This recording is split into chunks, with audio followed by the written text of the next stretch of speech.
In the beginning, before time began, before the stars were hung in the heavens, before the earth was shaped, there was only God. The world was formless and empty, darkness covered the deep waters. But the Spirit of God was there, hovering, moving gently over the face of the waters, preparing for something wonderful to begin. Then God said, "Let there be light." And light burst forth into the darkness. The brilliance of His word scattered the shadows, and light flooded the universe. God saw that the light was good. He separated the light from the darkness. He called the light day, and the darkness He called night.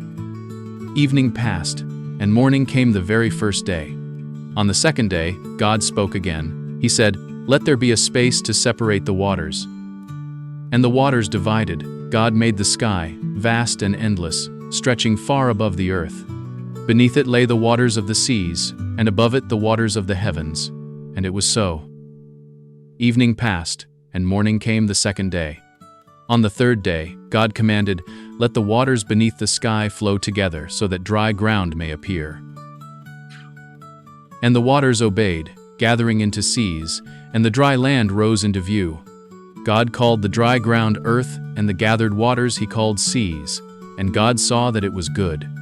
Then God said, "Let the earth sprout with plants, with seed-bearing vegetation and fruit trees of every kind." And the earth came alive with green.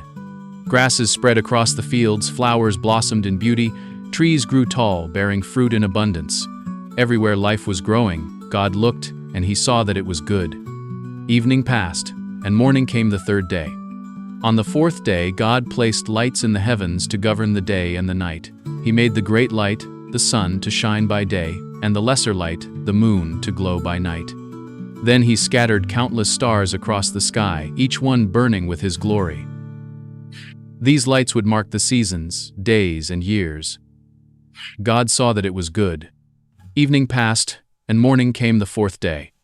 On the fifth day, God said, "Let the waters swarm with living creatures, and let the skies be filled with birds."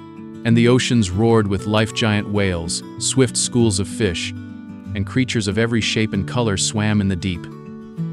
Above, the air filled with the beating of wings, majestic eagles, gentle doves, and countless birds soared in the heavens. God blessed them, saying, "Be fruitful and multiply, fill the seas, and let the birds multiply on the earth." And it was good. Evening passed, and morning came the fifth day. On the sixth day God said, "Let the earth produce living creatures of every kind." And the earth obeyed. Wild animals roamed the forests and plains, lions with strength, elephants with might, graceful deer and playful monkeys. Livestock appeared, and small creatures moved across the ground. And God saw that it was good. Then, in the crown of His creation, God said, "Let us make mankind in our image, after our likeness." And God formed man from the dust of the ground. He breathed into his nostrils the breath of life, and the man became a living being. God named him Adam.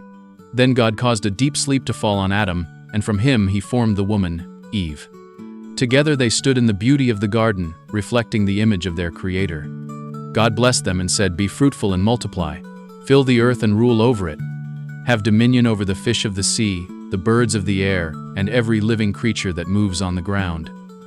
He gave them every seed-bearing plant, and every tree with fruit as food.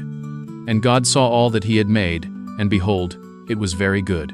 Evening passed, and morning came the sixth day. By the seventh day God's work was complete. Creation stood finished in its perfection. So on the seventh day God rested from all His work. He blessed the seventh day and made it holy, for on it He rested from the work of creation. Thus the heavens and the earth were completed, in all their vast array. From the darkness and emptiness came light, life, beauty, and order. And all of it declared the glory of God, the Creator of heaven and earth. Join me in bringing Bible stories to life. Subscribe to Bible Stories for the World and help spread God's Word by liking, sharing, and commenting. Thank you for watching, and may you be blessed.